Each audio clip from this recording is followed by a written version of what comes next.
Hello everyone, Alec DeLorean here, and I hope you're having a wonderful day so far. Now in today's video we have some cool stuff about Coruscant Underworld, which is the new map for Season 5. We've had a little bit of a background for Glicken that's been revealed, but now we have some background for the brand new map, Coruscant Underworld. This post was released today, and it talks a little bit about the map and maybe a little bit of parts about the map. I'm not too sure, I've only skimmed it really. But before we get into it, if you would like to join the Patreon or Discord, the links are in the description below. And if you enjoyed this video, this content and all things Star Wars and Marvel related, be sure to like and subscribe, and I will see you in the video. Okay, so we have brand new news. Explore the Coruscant Underworld. We're excited for you to explore the dark underbelly of the galaxy's political epicenter in Coruscant Underworld. And if you haven't seen before, there is the picture from the skyline. Maybe like this is what I guess like the audience can see when they go visit the matches. Here's my favorite spot in the whole map, especially as Nox, the little health power up there as well. Usually I can see one over there, but yeah, let's get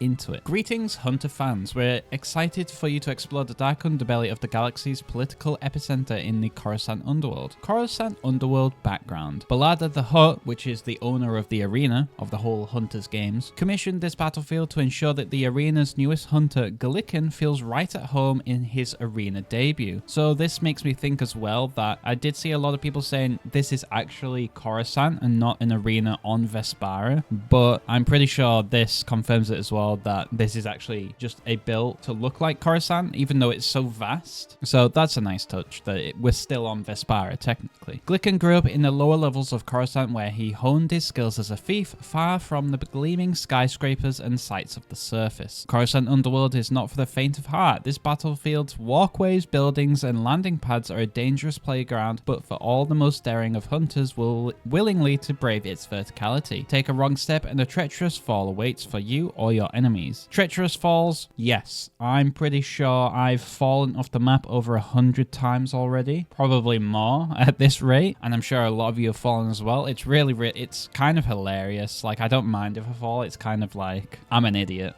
Yeah, it's very dangerous. I agree with that. And there's the picture as we saw above. So Coruscant Underworld sights, Imperial LAAT/LE patrol gunship. Look up and you won't just see lines of speeders navigating Coruscant's rush hour traffic, but you will also see the Imperial LAAT/LE patrol gunships patrolling the skies for civil unrest. Those patrol gunships shine their dazzling searchlights on one of the most eye-catching parts of the arena. And there they are, as you can see here. It's just above the sniper towers, so if you're here, well, there it is in the picture. So if you stand here or even in the middle of the map, if you look up, it's shining its nice bright light into the middle, so you are always under the watchful eye. And the next crime scene, step into the middle of the battlefield and you will notice what looks like a cargo heist. Credits are scattered all over the platform where cargo containers have been opened to expose the spoils of crime. Who can be behind such an audacious heist? Perhaps the graffiti at the crime scene will give you a hint. So it doesn't really show that well in this picture, but if you scroll back up, you can see Glicken's graffiti is there, obviously. I've never actually taken notice of the boxes, the more craters, and I think it's actually credits spilling out like it says. So that's really cool. And then obviously I think this red outline where there's the little holograms is just like police tape in our world. So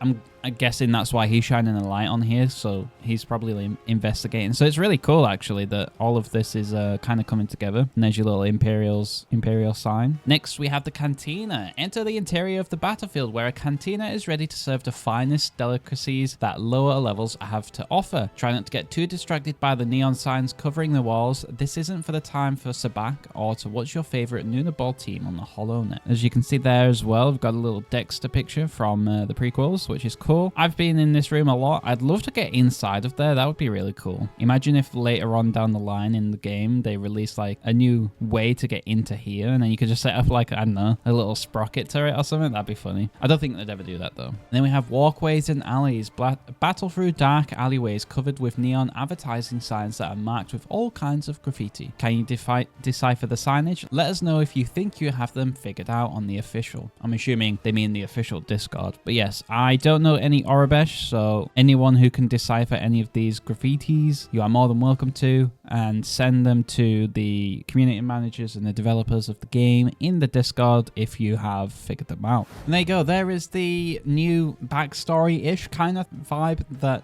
for Coruscant Underworld, which is really cool. It mostly talked about the middle of the map and then also the cantina on the left-hand side, but it hasn't really spoke about the right-hand side where there's where I think it's C on power control and a little bit under there. But it's really cool to see all these little stories behind each parts of the map. I really like this. I really hope that they continue doing this going forward. So it's really cool to see what inspires, or like what little Easter eggs they have going on in different parts of the maps. So it shows that they put lots of love into the maps that they make. It really shows as well, because every map that they've brought out has been really, really good, and I appreciate them for that. So I'm very hopeful for future maps that we get lots of Easter eggs like the ones in this one, and we get a little news article to show the backstory of each map. But I won't keep you any longer. So if you would like to join the Patreon or Discord, the links are in the description below. And if you enjoyed this video, this content, and all things Star Wars and Marvel related, be sure to like and subscribe. And I will see you in the next video.